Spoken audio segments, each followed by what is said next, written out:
So this is, this is the topic tonight is on renewable energy. We're focused on, the topic is 5 reasons to be encouraged by wind, and we're talking primarily about industrial wind and industrial solar. But before we do that, why don't we give we have 3 groups that are collaborating tonight: Sierra Club, Heartland Renewable Energy Society, and Green Dream. So if we could have somebody from Sierra Club background on Sierra Club, tell a bit about the club and what they do here. Okay. Okay, we're not recording yet. Okay.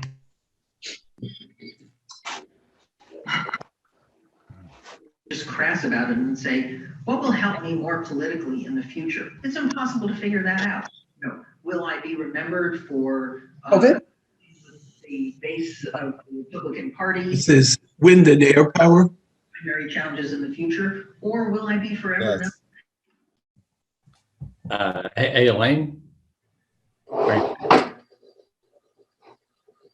Yeah, I'm here. I had to log back in because I wasn't seeing the recording button, so I logged in as host, but it looks like you've already started recording. No, not yet. If you want to go ahead and do that. I started it. Elaine, this is Mimi. I started. Thank you, Mimi. Yep. And yeah, well, I managed to get on as host now. So you want to get started now, Dan? Yeah. So we already went over the group. So if you want to get some background on Sierra Club, that'd be a great place to start. All righty. Hi, everybody. I'm Elaine Giesel. I am the current chair of the Kansas group of the local Sierra Club group. I'm also conservation chair for the Kansas chapter. This is not my area of expertise. Dan has set this up. But if you're not a member of Sierra Club and you would like to join us, please go to our website. It's kansas.sierraclub.org. And you can join there online and become one of us too. So we would certainly welcome your participation. Yeah, if I could, just one thing about Sierra Club.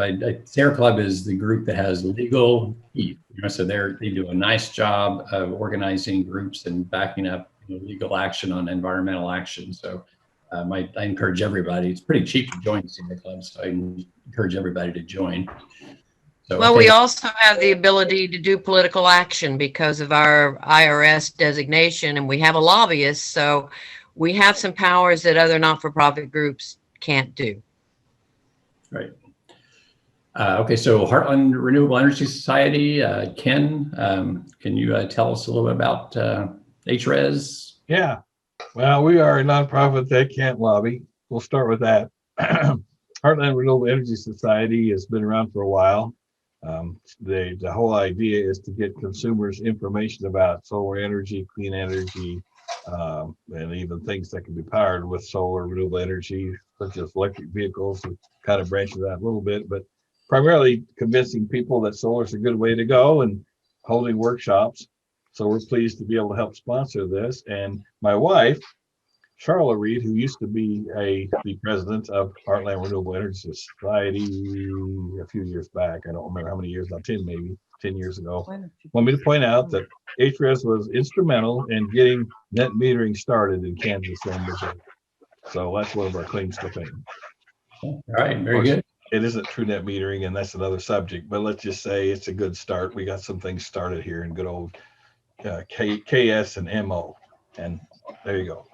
Yeah, pretty amazing that groups, that seemed like it was hard to get some traction, 20 years ago, but, just keep after it. And hey, we've made a lot of progress. Kansas and Missouri are not exactly the leaders in solar movements here in this country, but we'll just leave it at that.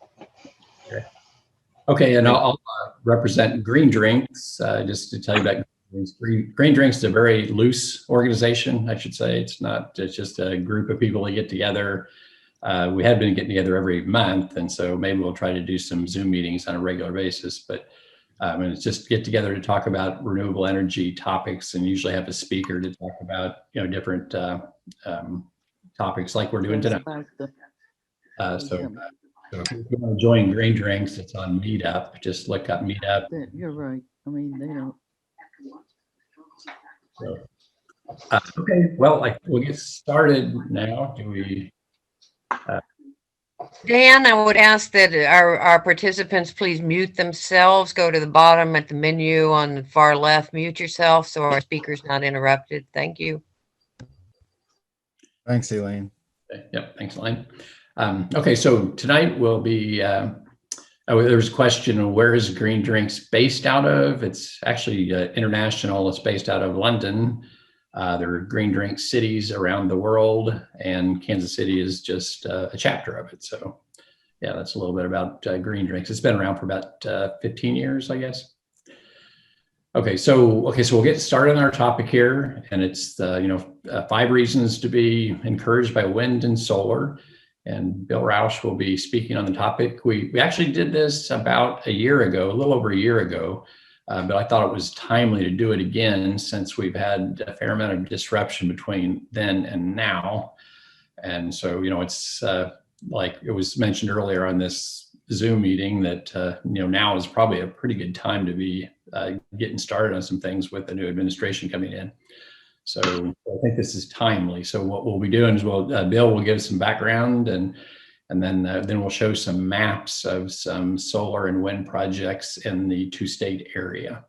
So Bill, if you want to get started. Well, very good. Thanks, Dan. I'm looking forward to seeing what Dan has to show us. It's kind of exciting stuff, and it's new, brand new.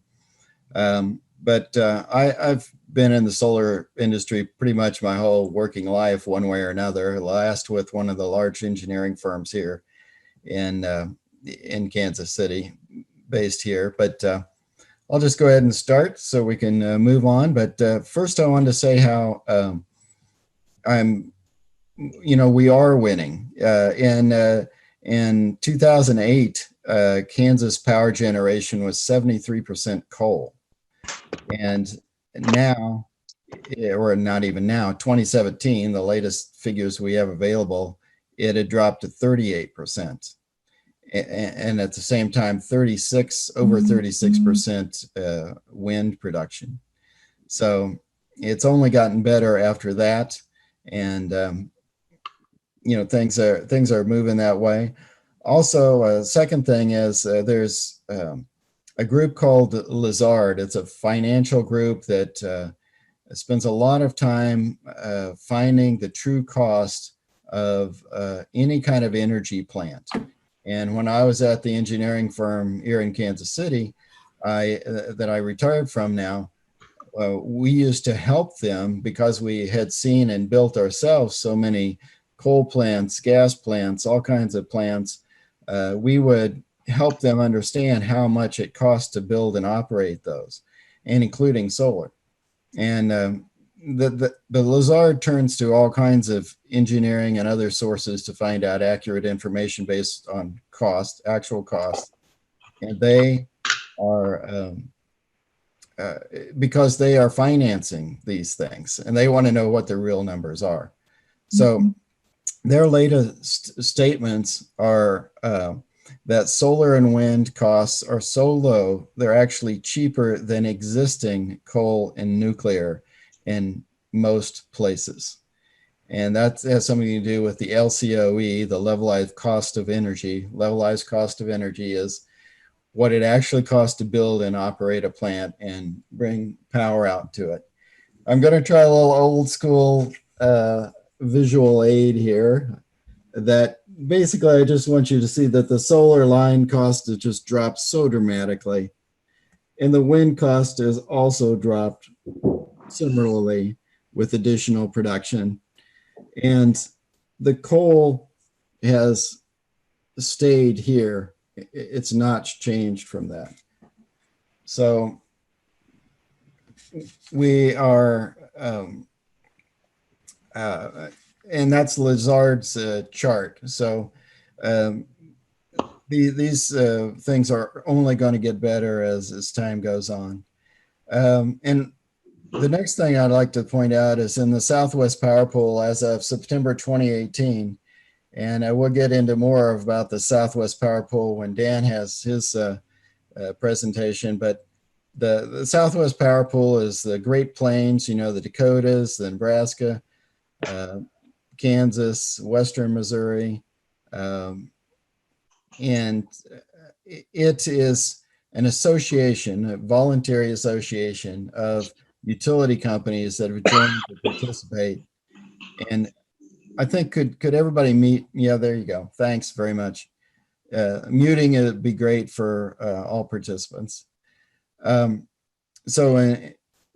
The Southwest Power Pool is utilities voluntarily getting together to share power, basically, trade power back and forth, sell power to each other. And independent power producers also get on the Southwest Power Pool, and they make applications to bring plants to that. And as of September of 2018, the applications to get on the Southwest Power Pool grid, which is our Great Plains area, the conservative area, were 70% wind, 25% solar, 4% storage, battery storage basically, and less than 1% natural gas fired. Those are the new applications that were coming in at that time.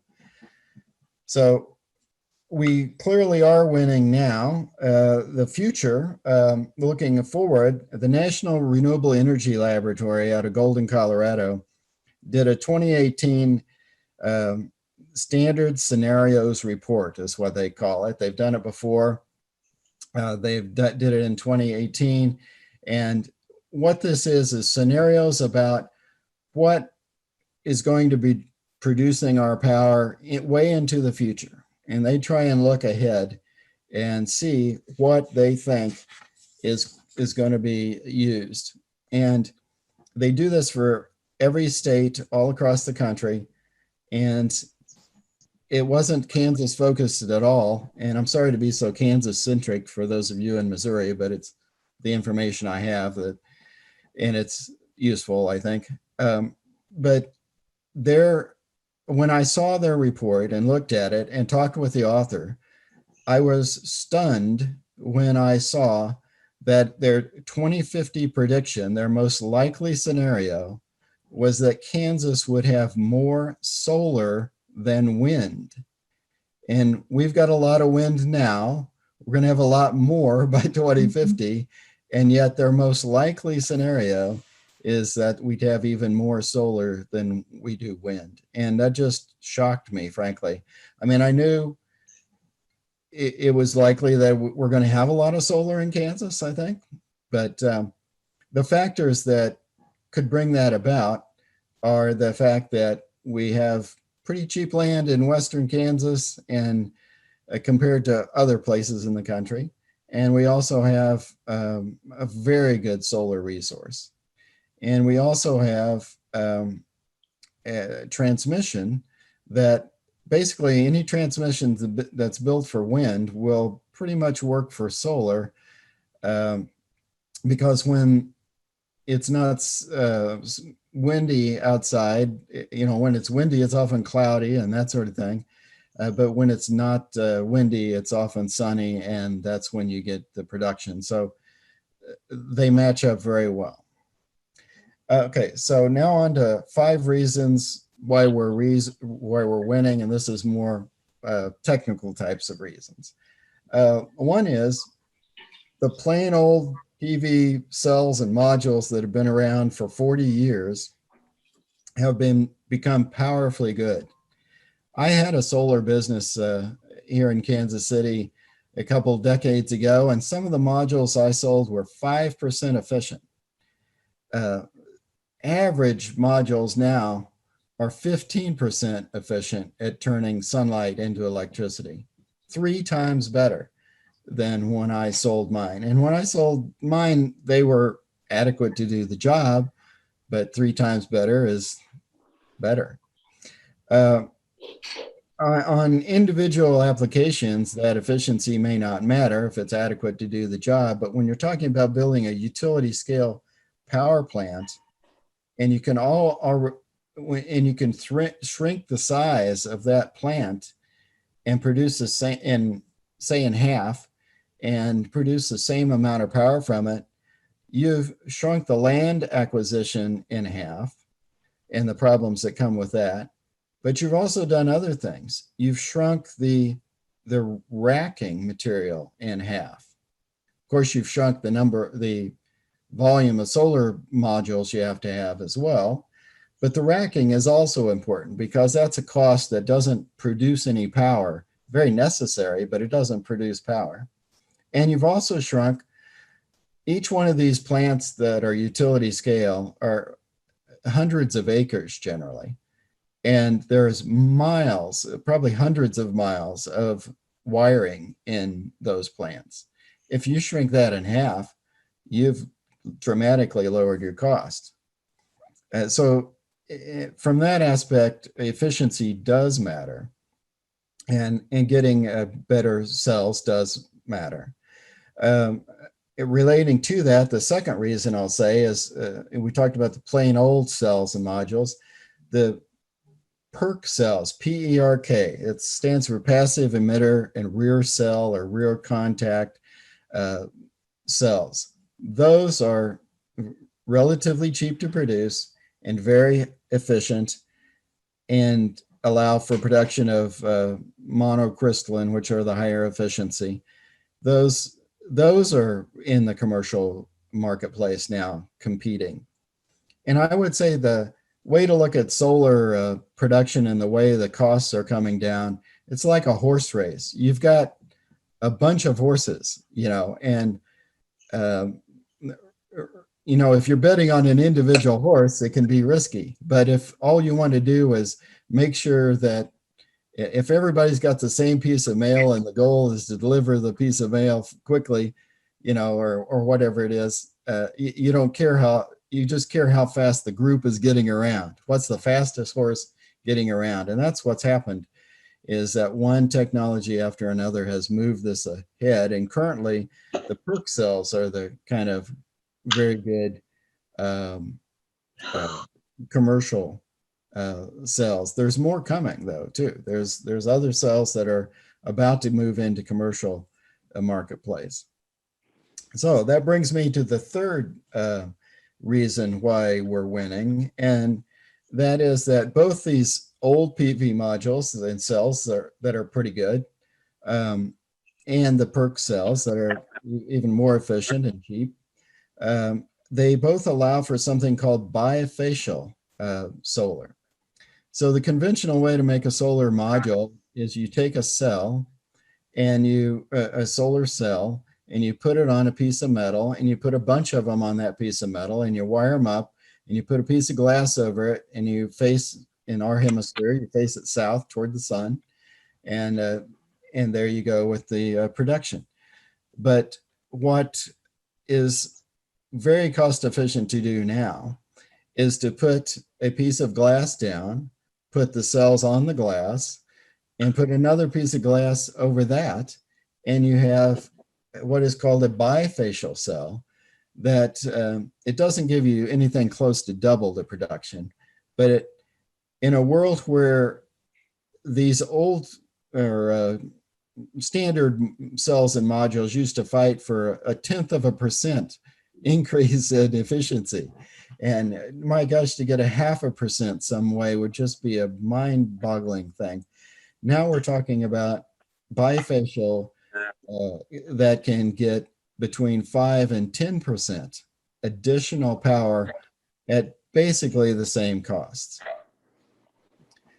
So that's a real benefit. So I think somebody, if we could check our muting, somebody's not muted. Thank you.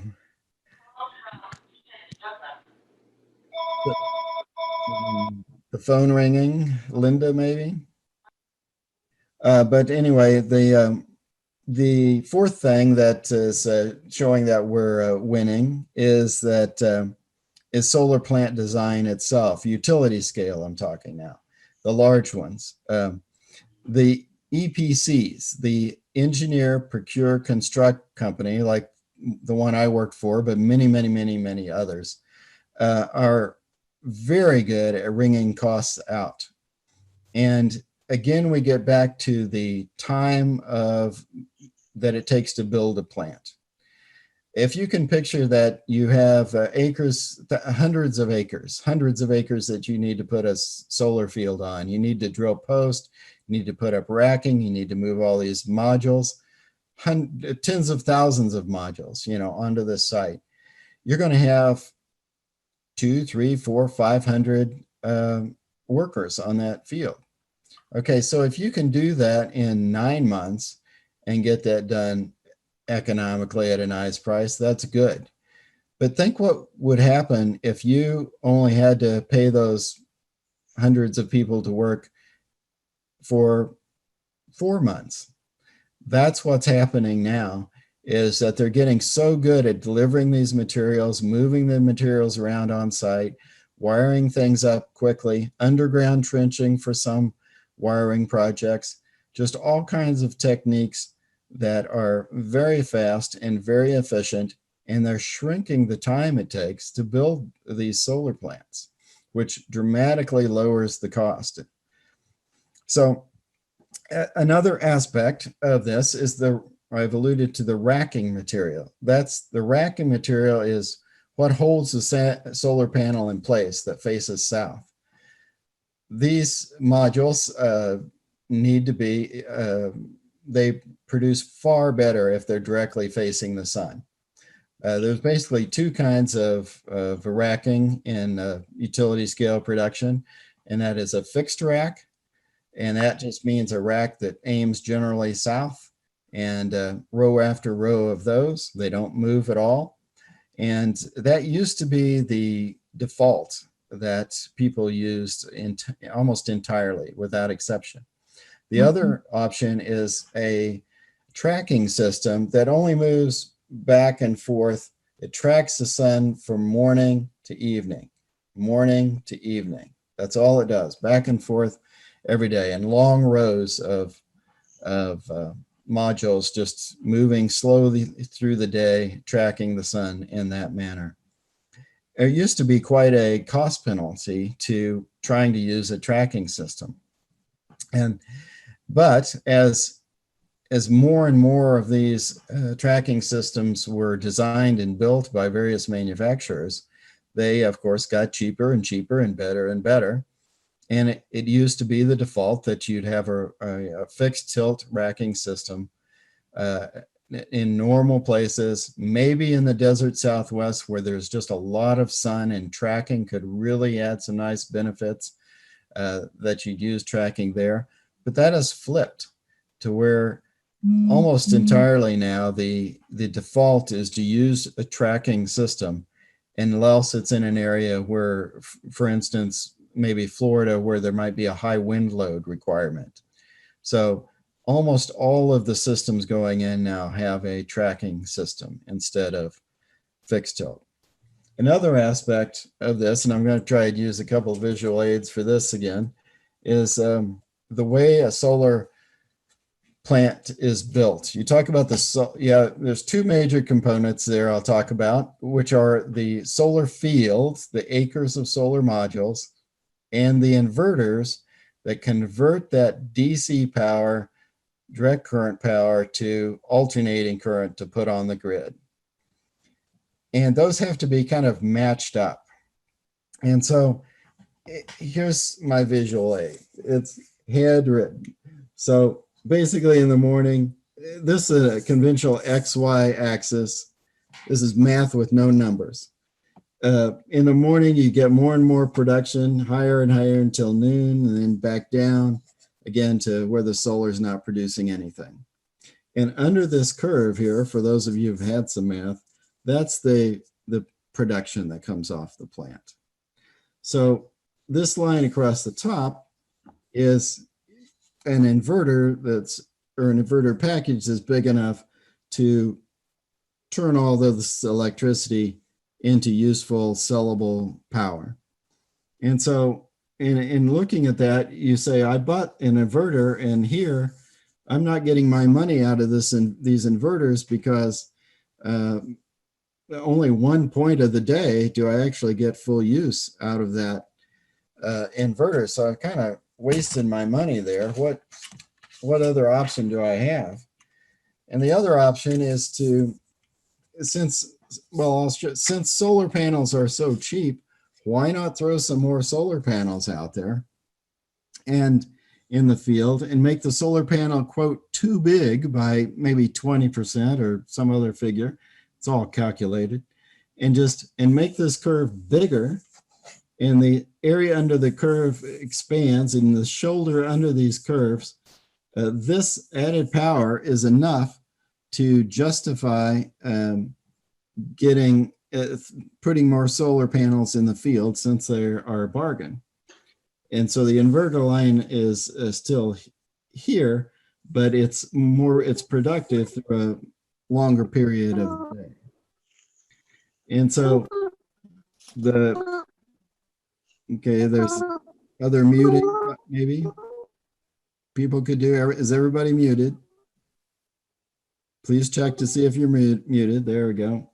Okay, so the kind of bad news, if you will, in a sense, is that I'm wasting all this power here because my inverters, doesn't hurt them to see more power from the solar field, but it can't convert this yellow stuff up at the top here to productive power. And so that power right now is wasted. So here's the beautiful part of it that I like, the matchup with solar and batteries. What if I could take that power that's being wasted now that my inverters can't handle, and I dump that power into batteries? Well, it's a matchup that just works really well. Sometimes technology just fits together nicely. When you think about that curve, solar is dwindling out at 5 o'clock or thereabouts. And so it's not providing power when utilities need it at that time. From 5 to 9, utilities want more power. And it's because of just the way of life that we have. People are at work during the day. They have the factories are working, the retail is working.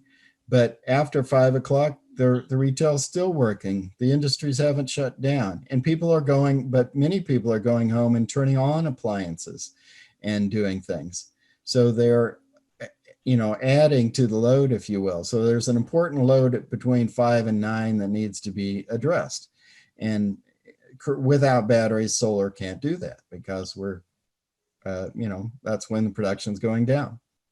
So to have a 4-hour battery pack to capture the approximately 4 hours of excess power that's produced by that larger solar field thrown into batteries and then sellable at night at a good price is a great deal for a solar developer.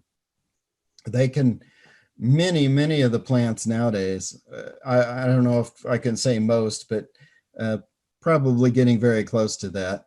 I'd be surprised before too long where virtually every solar plant would have about 4 hours of battery storage because it matches up so well. And that's enabling a lot of dependability with the solar production. Okay, the fifth thing is wind turbine hub height and blade length getting longer. And I'll tell you something that a person in the industry, the wind industry, told me. He's from Oklahoma, Berge Wind Power. They sell, I would call them farm size units or ones that are meant to be put up in remote areas and that sort of thing. Nice wind turbines for those kind of things, but not utility scale by any means. And his statement on it was more tower, more power. And that was as true with his systems as it is with the utility scale systems that are, we see out on the roads today. If you have a higher tower, you get the turbine and the blades up above all the obstructions and the swirling winds from trees and topography and buildings and everything else. And you get it into the steady, somewhat faster winds that are available at height. And so I want to get into a little bit more of math without numbers, and I'm not even going to show you the formula, but you can look it up if you want.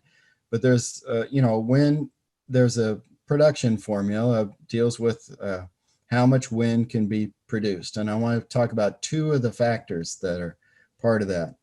One is wind speed, and the power production varies with the cube of the wind speed, not just the square, but the cube of the wind speed. So this gets down to a basic thing of put the wind turbines where the wind is. And that's why I cringe every time I hear somebody say, oh, I'm going to build an office building and I'm going to put up a wind turbine. Well, the winds are probably lousy where that is. It's much better to just put the wind turbine where the wind is and bring it in and that sort of thing. And the thing about cubing is, if you go from 2 to 3, if the number you put in for wind speed, let's call it 2, just to make the math easy. If you're cubing 2, it's 2 times 2 is 4, and 2 times 4 is 8. So the 8 number is what you get to in the formula. If you move that 2 to a 3, you're 3 times 3, which is 9, times 3, which is 27. So your 8 number just jumped to 27. And it's a huge impact. The wind availability, the wind regime is so important for wind production. So put the wind turbines where the wind is, and certainly developers spend a lot of money finding very good wind sources and developing those sources. What's enabled them to expand that area, though, a little bit beyond the best of the best, because only the first arrivers get the best of the best. Other geography, opens up when you can use the other part of this equation, and that is the thing. And Verna, you brought this up earlier. I was going to try and address it, but I'll address it now. The other part of this equation is that's important is the wind swept area. And that is whatever device you have up there to capture the wind swept area, that the area that the wind hits in that device is called the wind swept area. And that's what's important. Now, on all these things, like with the barrels and things like that, they have very small wind swept areas. And that's why they don't make it into commercial production. And that's why the 3-bladed turbines that you see are, the dominant ones. And I looking at this windswept area is like I like to compare it to a pizza, for instance. That's why the 9-inch pizza is okay for maybe a person, but the 12-inch pizza is so much bigger because that extra 3 inches goes all the way around the outside of this whole pizza. Well, that's the same way the windswept area grows when you get that tower up higher, and then you make the blades longer, and that windswept area has just grown by a very large amount. And that allows the opening of areas like not just Northwest Missouri, for instance, but Northeast Missouri and some other areas. If you look on a map of how commercial utility scale wind is developed in the United States, I saw one at one time that had a timeline on it, and the Southeast is just not good for wind turbines. They just don't have the wind regime for it. But you can see that the commercial plants creeping more into that area. And it's partly due because of these bigger turbines and taller turbines to make that more economic. As far as an update, kind of those are the 5 reasons that I brought out about why we're winning, more of the technical reasons. But an update I want to give you is more in the policy area. And there's 2 things in this part. One is we've already achieved one really good one. We just had a big victory. The relief package that with all the $600 checks that are trying to get out to people, part of that bill is a 2-year extension of the solar investment tax credit. And that was justified by the fact that, you know, a lot of projects got disturbed and delayed and set aside because of COVID and all that sort of thing. So again, I'll say that the tax credit had stepped down to 26%, and it was set to drop to 22% at the end of 2020. And now there's a 2-year extension that will keep it at 26% for 21 and 22. And then it will step down to 22%, and then it will go to 10 at some period beyond that. But that gives a lot of certainty to the industry, and it's something that is just, you know, the writers of that bill were very smart to put that in, because it's a real job creator. The worst thing about the utility industry doesn't like is uncertainty, and investments are hard when you don't know what the return is going to be. That's almost worse than having a high price or something, is an unknown price. But anyway, the second part is there was something created last year, maybe even the year before to some extent, called the Green Act.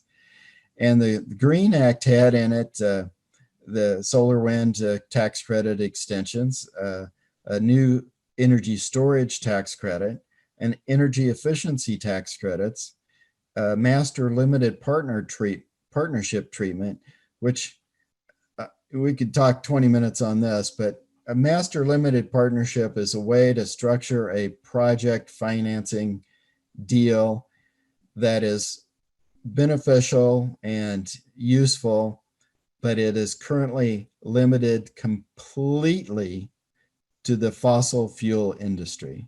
It specifically says the only people that can use, the only projects that can use this are fossil fuel projects. And that is just so wrong.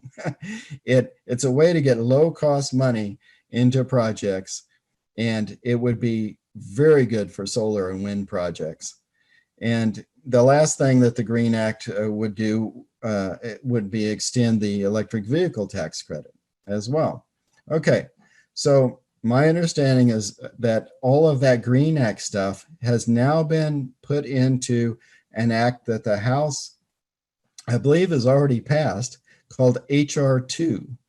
And you can tell by the number that that's a high priority thing with the new Congress. And so they created this as they wanted to demonstrate that they really want to do some important infrastructure things. And so they added the Green Act to HR2. And if you want to track something important, that would be a good one. I'm not saying it won't be debated or changed or anything else. It'll have to probably be voted on again by the Congress, the new Congress, in the House, and then certainly in the Senate, but the Senate is now under new control. So it'll probably actually be debated in the Senate. And then we have a new president coming, and very likely that he would sign this. So that could be really big for the industry. So those are my reasons on why we're winning. And I'd like to turn it back over to Dan. I think he can make his presentation, and then I guess if there's time after that, we can have some questions and answers and discussion. Okay, there were a number of questions in the chat. So Bill, if you want to take a look at those while I give my little thing, then we can cover those after this next part. So then first thing I'm going to do is put a link to what I'm about to show you so that you don't have to worry about how can I see that? I've already provided the link so that you can copy that off and open it up in your own browser. Please don't do that just yet. I mean, copy it off, but don't go to your browser just yet, because I will make it easier for you. So I am going to share the Tableau. Where are we going here? Here we go. Okay, everybody see that?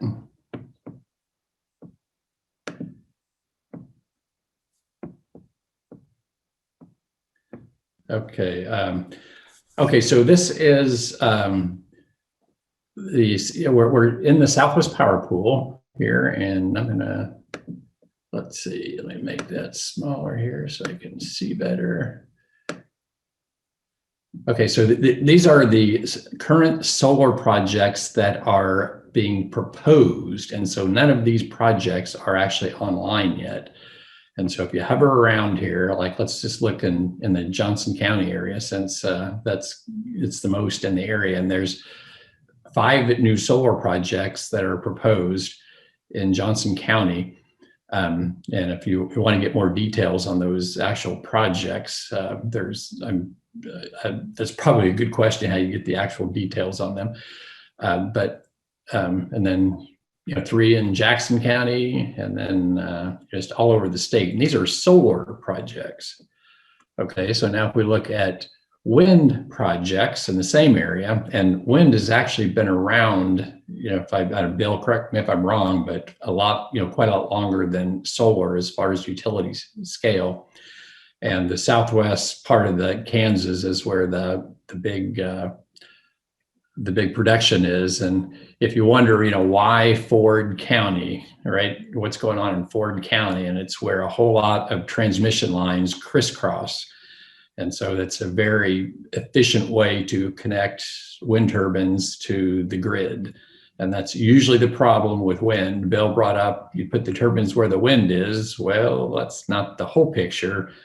The other part of that picture is you got to put them where the transmission lines are, or where the transmission lines can be efficiently built. So this thing about how to build transmission lines has been a question, and there's been a lot of progress over time with transmission lines, but it's an ongoing thing.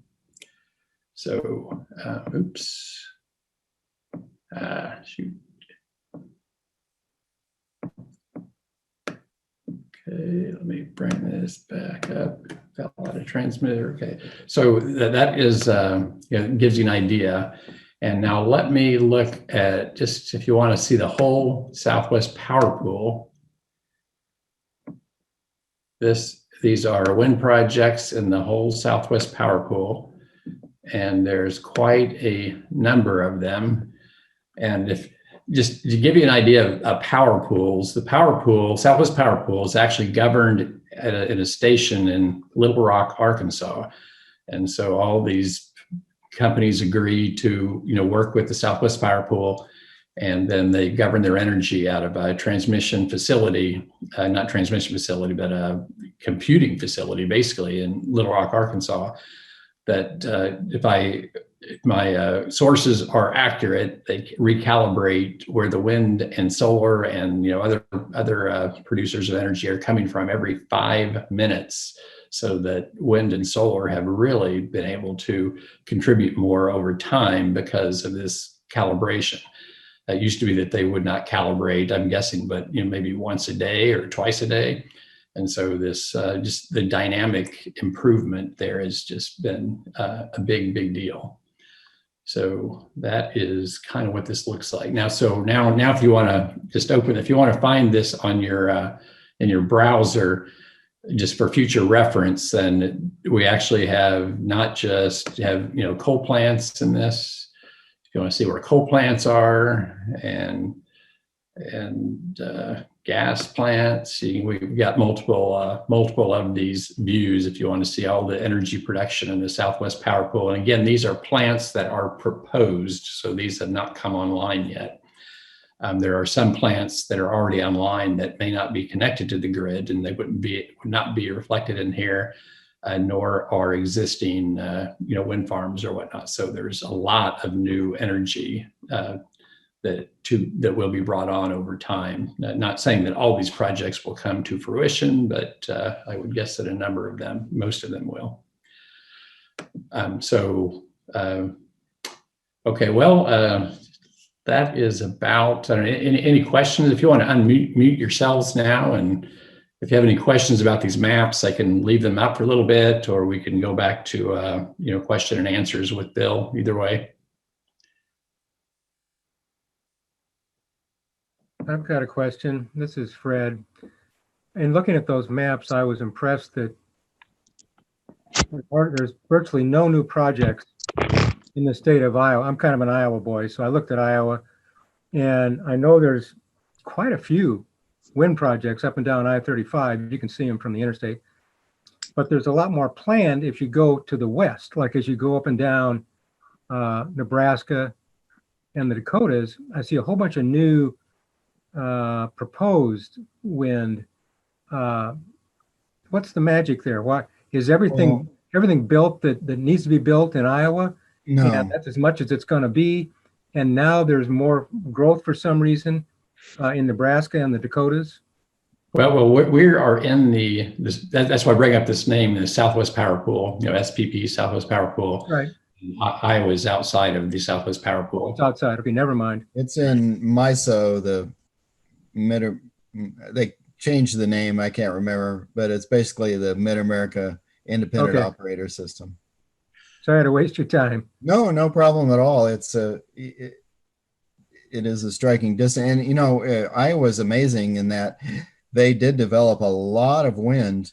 I'm glad you brought it up without really any state incentives. They didn't have a renewable portfolio standard that amounted to a hill of beans, but they had a great wind resource. They also had great transmission, and they were very near markets. They had not only Des Moines, but also Minneapolis, and very importantly, Chicago that they could get to, and Milwaukee, and all these other markets. So that contributed to their development of wind without incentives. Yeah, these power pools are kind of a strange beast. If you just Google energy markets, and I don't know what the generic term would be, but you can see all the different regions. And our region, goes a little bit of New Mexico, most of Oklahoma, a little bit of Texas, Arkansas, some Missouri, all of Kansas. And so it's just kind of a strange geography, how they've come up with this. So one way to think of this is the sports analogy of the sports conferences. In the last 2 or 3 years, we had a realignment of all these conferences with universities joining and exiting and pairing up with another. That's basically how these power pools work, how these transmission organizations work, is the utilities voluntarily join or pull back depending on whether they think it's in their interest to be a part of this group or that group, or no group at all. Okay, well, if I can figure out how to stop sharing here, I will do that. Okay. One thing on that link, if you look at that yourself, you'll want to kind of go to the bottom of it where it says metadata to switch from wind to solar to whatever other energy source. So that's just one thing to keep in mind and when you're looking at that online. So Dan, this is Elliot. Can I ask a question? Yeah, you bet.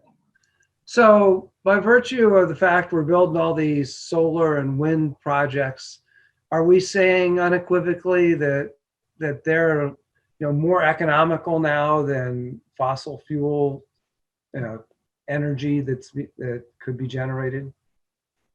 Yeah, well, yeah, that's a good. I asked Bill that question when we did this talk a year ago, and I was like, well, why isn't all this happening really fast? Yeah, I missed it, right? But what it gets down to is politics, right? And so that's why Sierra Club and everybody on this call here could really help by engaging with local politicians, state politicians. I mean, everybody benefits from renewable, and so you have to convince people. I would say we'd have even more built if there was more demand for power. Right now, we haven't had increase, the amount of power that the public and industry and commercial things have demanded has not really gone up. In the last time it went up significantly is all the years, the decades really, that people added air conditioning. And that increased the need for more power and that sort of thing, but also other appliances. But frankly, now what you have is a situation, of course, there's the pandemic. It's hard to forget that.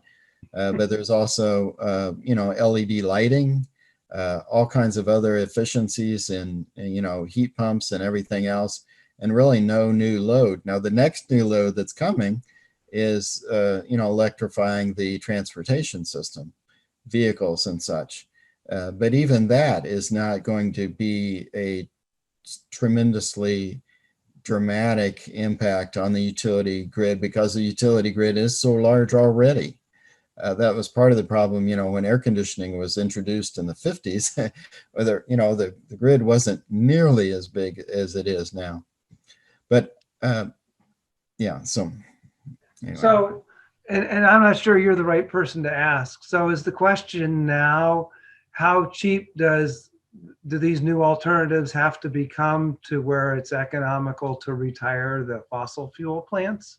Well, I think we're pretty much there. And I think the biggest demonstration that we have hit us in the face right here in this region is the Evergy, I don't know how to characterize it, but the interest in Evergy by outside investors like Mr. Springer and his group that the name I can't think of right now, but the investment group that basically wanted to take over Evergy. And for everything I've seen, the reason they want to take over Evergy is they see a utility that has way too many coal plants that they could get rid of and replace with cheap wind and solar and make hundreds of millions of dollars for shareholders or somebody. It would be nice if it was that clean, in how you did that. Isn't there some talk about just actually buying out the long-term whatever leases or whatever agreements with these big coal plants because they've spent so much money on it for long-term use that's just not going to be needed anymore. So maybe the utilities would say that, we put a bunch of money in this plant because we expected it to run for 30, 40 years. And, we don't want to be denied our return over that period of time on this plant. So if you want to go to that cheaper source of power, you're going to have to help us get out of these coal plants. And that kind of refinancing, has not been arranged yet to either private financing or some other method to help utilities get out of coal plants. But what we're seeing every day, I mean, almost every day that goes by, there's some utility somewhere that has decided to, first they said they're going to retire their plant in 2040. Well, now they're going to retire it in 2030. And, and it just keeps happening like that day after day after day. And they're seeing it and they're responding to it. And of course, is, from the environmental perspective and the health perspective, it's better for everyone to have these plants closed sooner rather than later, because the sooner we can close the coal plants, the less sulfur dioxide, nitrous oxide, mercury, other heavy metals, and certainly the greenhouse gases. The sooner those stop flowing, the better our health and environmental. I would add that securitization of these plants has been debated for a very long time. And that when you look at that kind of fiscal process, then you need to understand what that is in terms of rate and impact to customers. I would ask you, Bill, to also discuss the advance of the Joplin utility, which I believe has now become 100% renewable energy. Thank you. Oh, thanks, David. Securitization is the word I was searching for. Yeah, that's the technique that would be used to basically help the utilities back out of a coal plant that they expect to get many more years of use out of. Yeah, Empire District Power, I believe, is close to the name of the Joplin regional utility, and it got bought out by a Canadian company, which was very experienced with renewable energy. And they looked at that Empire District and said, my gosh, we could do very well with that, with a lot more renewables. And that's exactly what they've done. They bought that. Now, the last I saw, they had a coal plant and they agreed to run it like an extra few years or something at a cost of something like $250 million to the ratepayers, because the community, whatever, however you define that, didn't want to see the coal plant go away. But I mean, come on, folks, $250 million, and they're running this plant. Just you could give each one of the workers, you can make them all millionaires and say, thanks very much, enjoy your retirement, here you go, and shut down the coal plant and be better off, and have lower rates. But that's not what they decided to do, last I heard anyway. Well, that is a reflection of the regulatory environment. Right. And in both Topeka and Jeff City, the regulatory environment is not really looking at the role of recyclables or other forms of energy.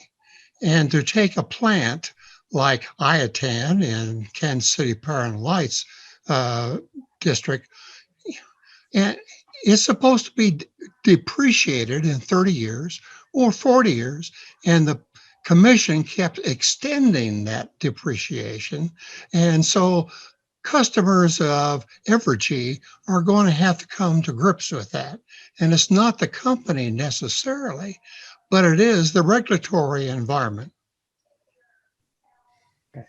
Now, Kansas has a 3-member regulatory body, the Kansas Corporation Commission, or the KCC, as people have referred to it some. And the new governor, Kelly, has been able to make 2 appointments to that 3-member body. One is, I'd say they're highly qualified, certainly in the electric side of things, because the KCC does a lot of other stuff that is not electric utility. They transportation and bus systems and oil and gas leases and other stuff. But the current chair was the former executive director, I think mostly under Sebelius.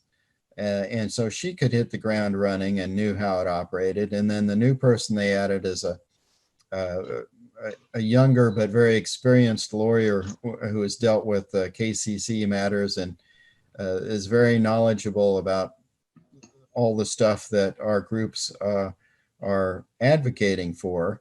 I don't know that we'll see Kansas ever have a regulatory body that is as much of an advocate as some utility commissions in other states have been. But I think we're a lot better off than we were some time ago anyway. So are the economics of renewables that we're discussing very unique to this area because of the wind energy, or how do they compare to like the Southwest or the East Coast?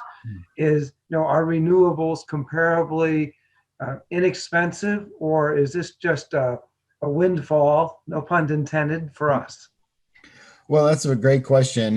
Geography does obviously have a great deal to do with the solar resource and the wind resource. And it's not just in the US either, it's worldwide. So, there are factors that every country or every political jurisdiction is going to have to take a look at and find what works best for them. I would say that the technology of solar and wind is the farthest ahead of by far of any of the renewables, certainly compared to like geothermal or ocean power or something like that.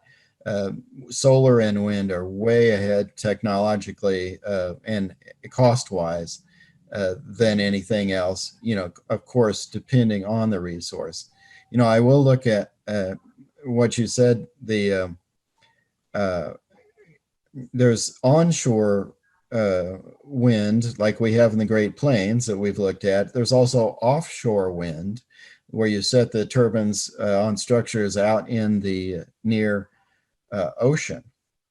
And that presents kind of a competitive thing for our great resource that we do have in the Great Plains. We are kind of known as the Saudi Arabia of wind here.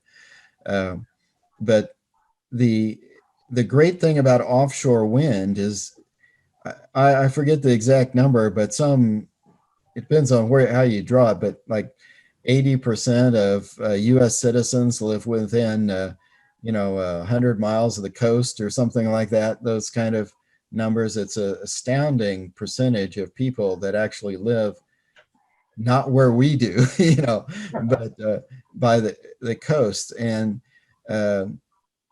that means offshore wind has a great advantage to it, in that it is relatively near where the people are, and you don't have to have huge transmission lines to bring it across the country and that sort of thing. So to that extent, offshore wind on the East Coast, for instance, is competing with the cheap wind power we have here. And we could provide all the power they want to the East Coast, but we have to have the transmission lines to get it there. And if we don't develop those transmission lines, then they are going to go with the offshore wind, as an example. I think a question in here. Kind of more home generated electricity. There's some questions in the chat about that. And I think sometimes it's easy to think about just industrial wind because it connects to our existing grid and you don't have to do anything in your own home. But home solar is advantageous in some cases. And so, there's a question in the chat that I'll just address right off, is about HO. Yeah, I wish I had the study at my fingertips, but you'd probably Google it pretty fast. There's a recent study, and I don't remember who did it either, but it was by a group that basically wanted to see more on-site solar. And their results of their study, to capsulize it, I hope I don't mischaracterize it too much, but basically it was about a third of the power needed could be developed with on-site power. In other words, solar panels on your residence, on your on buildings.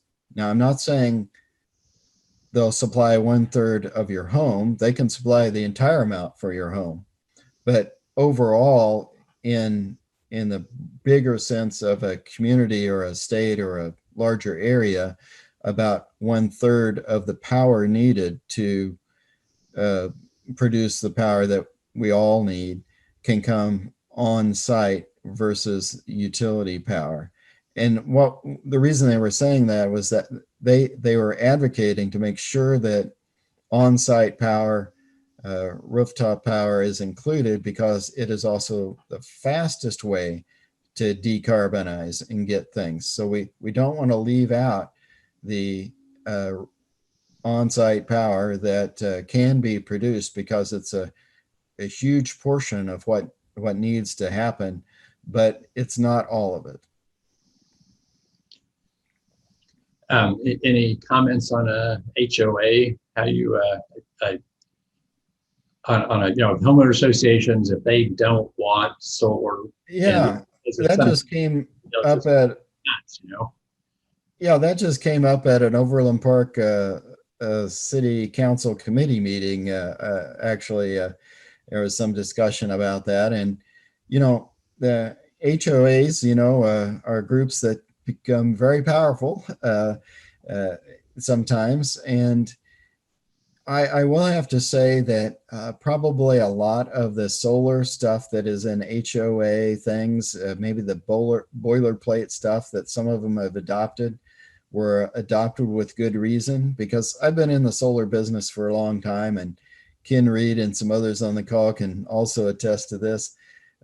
As much of a solar advocate as I am, back a few decades ago, some of the solar hot water systems that people were putting on the roof were just flat out ugly and ungainly, and should not be on a roof of a your average suburban community. They were a problem. But solar hot water has gone by the wayside for the most part because it's frankly cheaper to put solar electric panels up there and run it into a electric hot water heater, especially a heat pump hot water heater.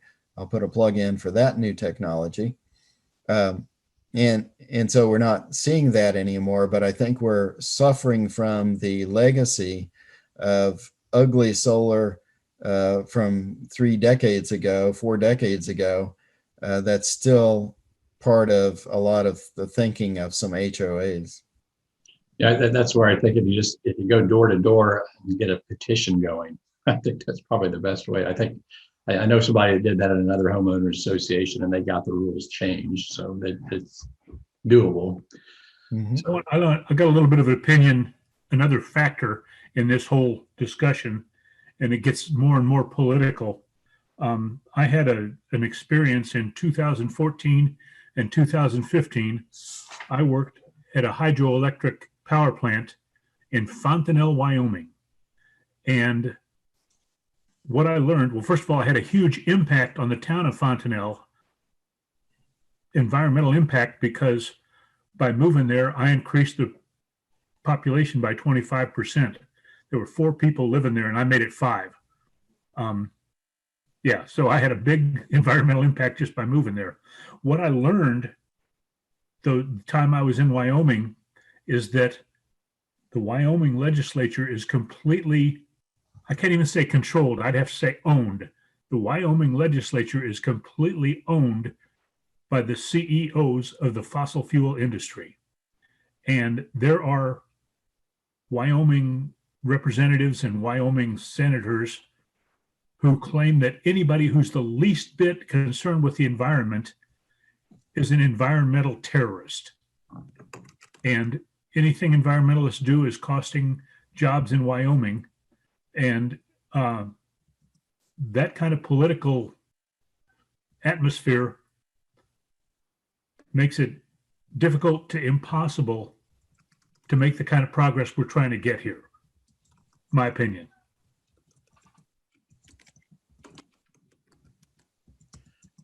I can't really comment on that. That's an interesting story, hydro, where it's a old electricity source, so it's part of the mix for sure. I would like to add to the Wyoming discussion that Kansas City Power and Light used volumes of Wyoming coal, and that was just ripped out of your state because it was low sulfur. It lowered Kansas City Power and Light's expenses, and Wyoming welcomed that expansion. And Wyoming will have to live with that outcome. On another note, I'd like to ask Bill about the battery issue, because batteries are under attack, and there's a lot of talk about hydrogen fuel cells. And I'd like your response to where hydrogen is going. Thank you. Sure. Well, I probably have more opinions than they're worth on hydrogen, but I think in a nutshell, batteries are getting better and better and cheaper.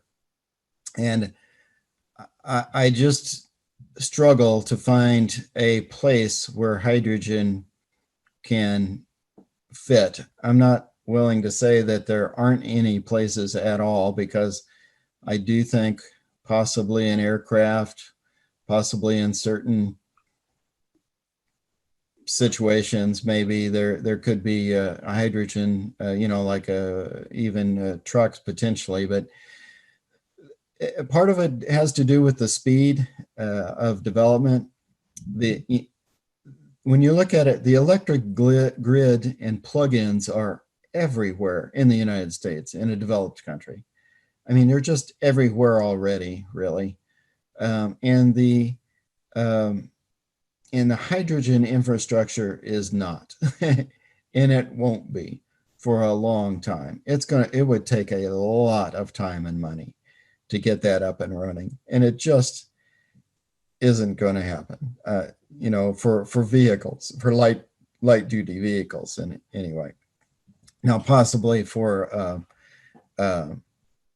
you know, for certain applications, point to point on a truck or something like that, maybe. But when you're talking about universal things, again, part of this is, it's not about whether it's feasible for hydrogen to do that. It's whether it's feasible for the ecosystem, the industry ecosystem, to do that. When I start building battery powered trucks, they're going to build a lot of them, and it's going to happen probably pretty dang fast, because it's all about the money in the trucking thing. It is all about the money. And batteries, as soon as they can deliver cheaper operating costs, and I think they probably could for a lot of applications right now already, they're going to get the toehold in with some volume, and then it's just going to be Katie bar the door from there, because once they get that volume, it's just going to get cheaper and cheaper and cheaper. I mean, I think one reason, well, a couple of reasons why Tesla hasn't built the what is it, the super semi or the, you know, semi truck yet, is one, they don't have the Texas plant built. They haven't had a place they could build it, for one thing. All the other factories are, I mean, the two other factories, the one in Fremont and the one in Nevada, and then China, I guess, you know, they're producing as much as they can of the other stuff. The Texas plant is meant to be part of the trucking plant. But the other key thing is, if you saw the last release by Tesla about the new batteries, and I can't remember the form factor, somebody put it in the chat, is it 4620 or something like that? Anyway, the new battery that they've got, which has like 5 different nicely wonderful incremental things to it that all add up to a lot of better battery. Nothing's completely earth-shattering or anything like that, but incrementally they add up to a lighter, better, cheaper battery that will work in every application. I think that's when you're going to see the trucking. Thanks to John, who put in the chat about the battery size.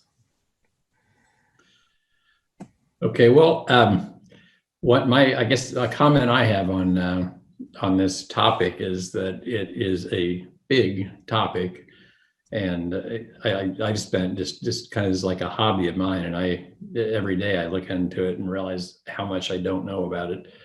And so we could talk a long time tonight about it. So I don't know if we want to take just one more topic and get into it, or if I don't know if there's any other comments about future meetings, maybe. Or is it? I have a comment from the chat. I was curious if you could speak about microgrids at all, and their possibility of, you know, using them maybe in homeowners associations or small communities. Okay, yeah, that's a good topic. Why don't we make that? Because in fact, that's what I was thinking about on one topic we could cover as the last topic.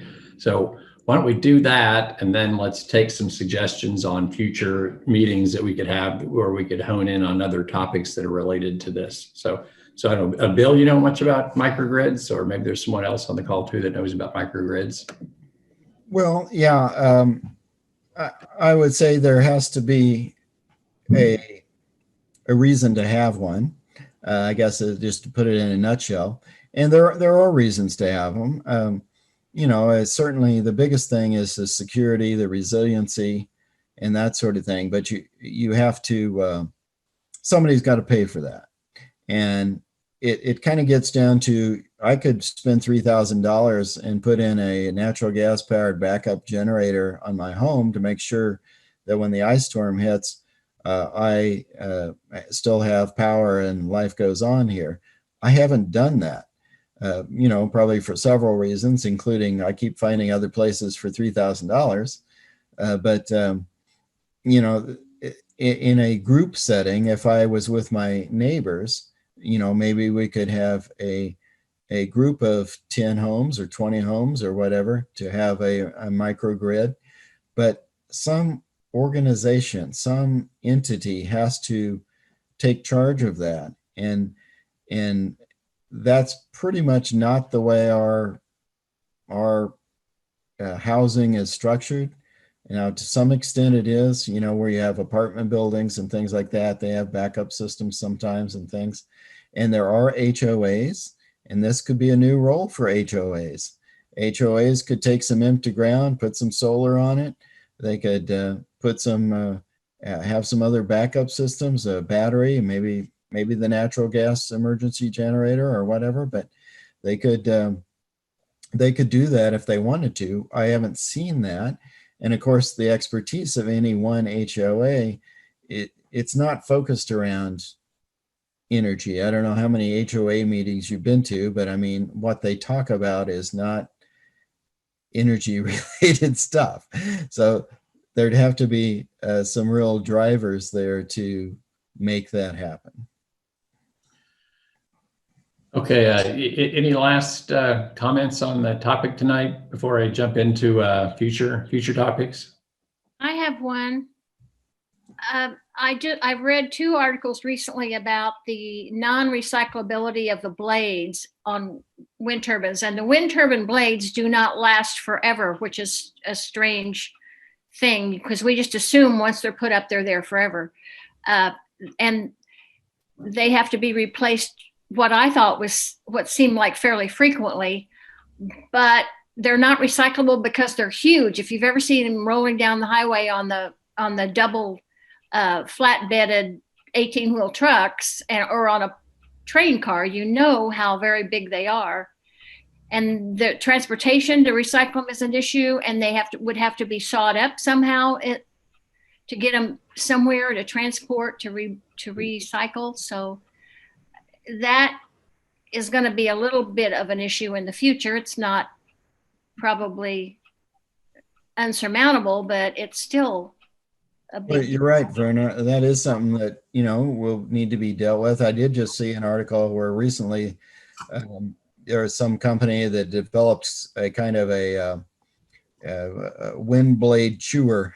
It would go to a site like that where they needed to get rid of the blades for some reason, and basically you feed it's like a wood chipper. You feed it into this thing, chew it up, and they haul it off. And I think what I saw was they use it as a filler for cement in a cement plant.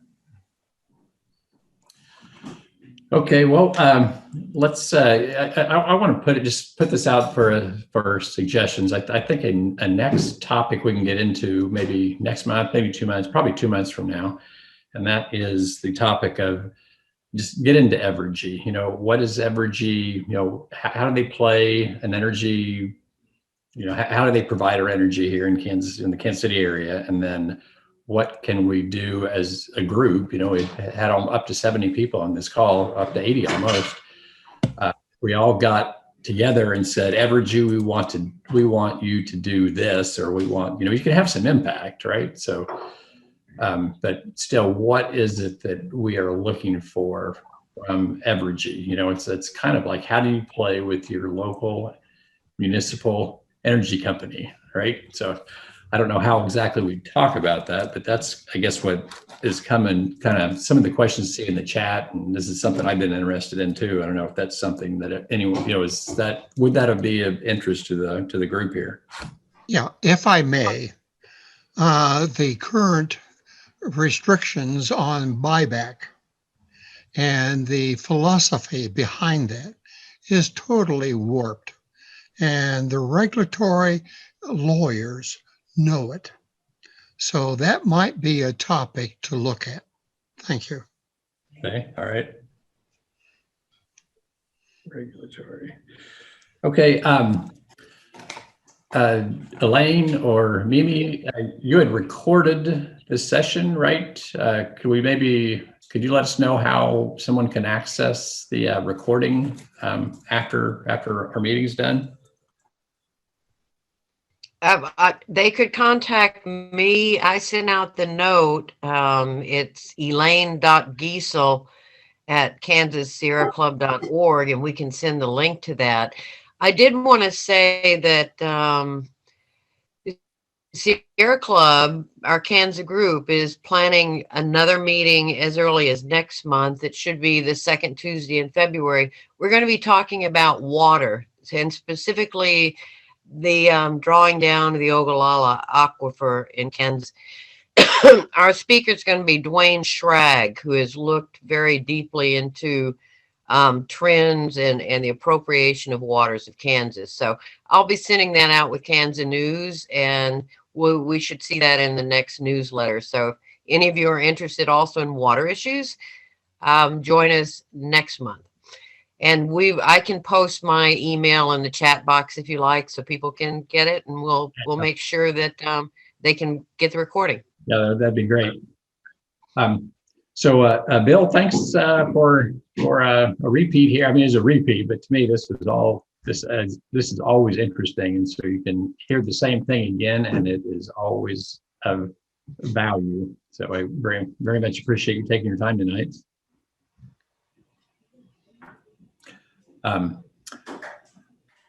Okay, well, thanks much. Glad to be a part of it. Okay, all right, yeah, there you are, Bill.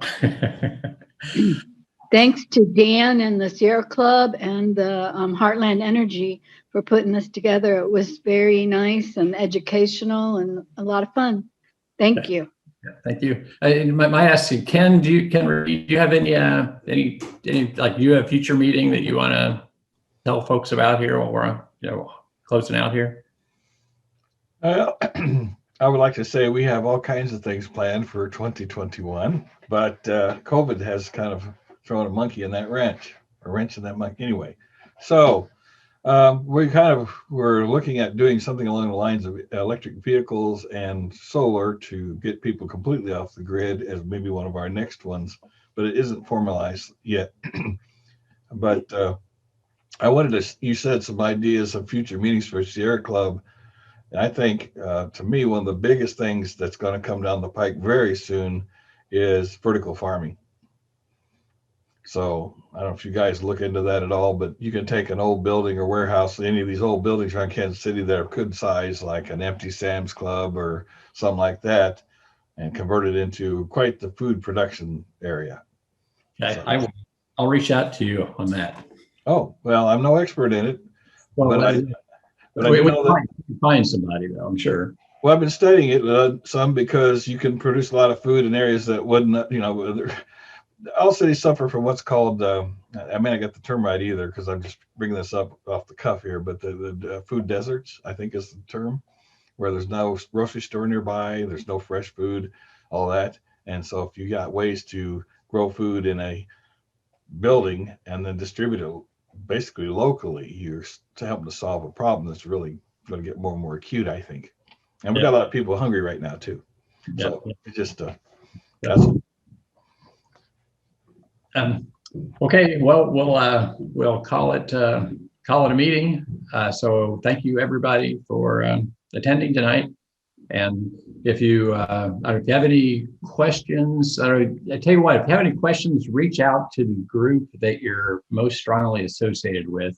Green Drinks, Heartland Renewable, or Sierra Club, about any questions you've got. If you think of something after the fact here, and we'll try to get everything answered. Good question, Dan. Did you post the map, the Southwest Power Pool map? I didn't see that go by.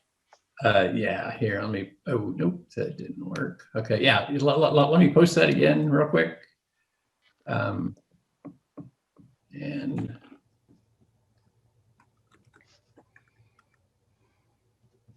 what was the name of the group that you mentioned that was something renewable?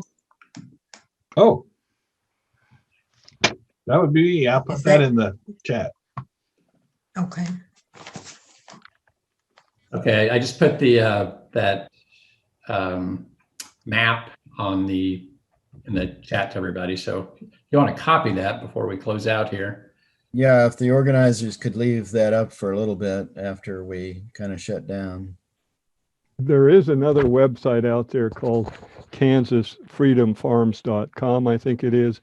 It covers this, a lot of the vertical farming, a lot of innovative agriculture in pretty high density. It also has some farm machinery, electrical farm machinery for picking stuff and whatnot that you'd be interested in, Bill. So I put the website out there.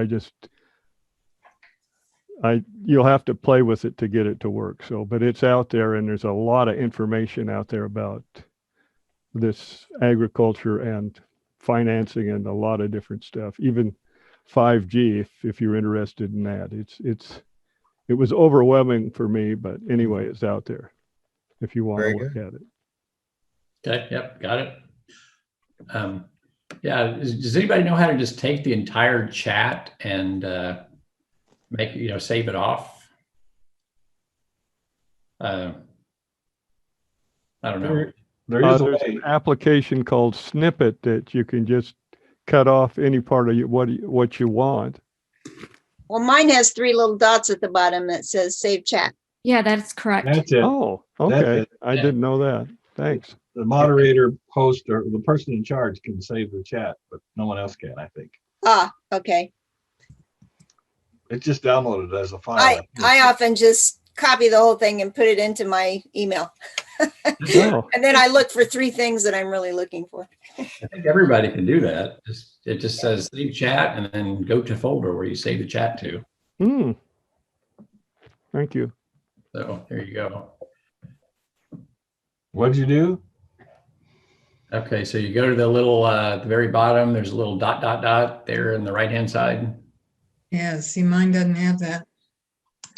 Oh, no? Nope. You're a moderator too.